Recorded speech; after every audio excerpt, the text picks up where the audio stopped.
మనము కరివేపాకు పొడి చేసుకుంటున్నాము.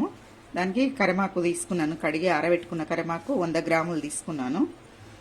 ఎండుమిరపకాయలు, చింతపండు, ధనియాలు, మినపప్పు, శనగపప్పు, మెంతులు, జీలకర్ర. ఇప్పుడు స్టవ్ వెలిగించుకొని బాగా వేడైంది. కొద్దిగా ఆయిల్ వేసుకుందాం. ఆయిల్ ఎక్కువ వేసుకుంటే ముద్ద ముద్ద అవుతుంది. ఇప్పుడు ఇంట్లో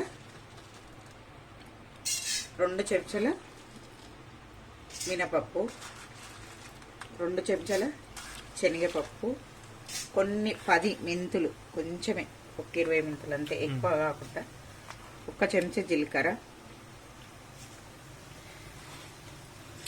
2 చెంచాల ధనియాలు 3 కొంచెం ఎక్కువ వేసుకుంటున్నాను. ధనియాలు 3 చెంచాలు వేసుకున్నాను. వీటిని మంచిగా దూరగా అయ్యేటట్టు వేయించుకోవాలి.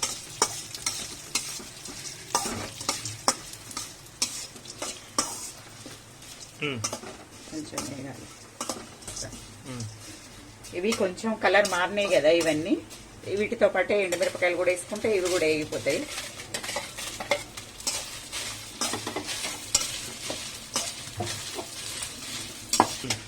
ఇప్పుడు ఇవి దూరగా ఏగిపోయినాయి. ఎక్కువ వేస్తే నల్లబడిపోతుంది. ఇప్పుడు కరివేపాకు వేసుకుందాము.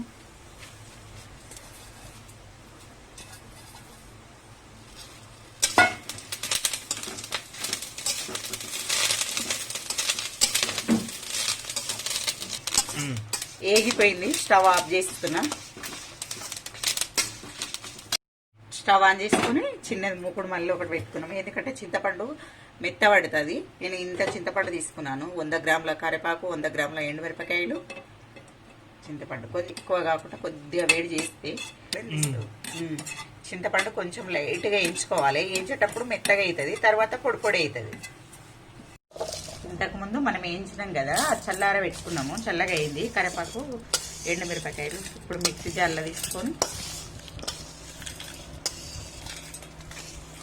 ఇందులోనే వేయించినాం కదా చింతపండు, వేయించి పెట్టుకున్న చింతపండు, దీనికి సరిపడా ఉప్పు వేసుకోవాలి. నేనైతే 1 చెంచా సగం వేసుకుంటున్నాను. ఇప్పుడు పసుపు,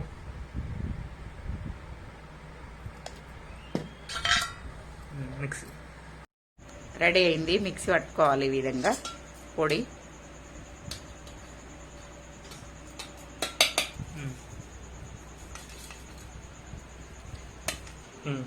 కరివేపాకు పొడి రెడీ.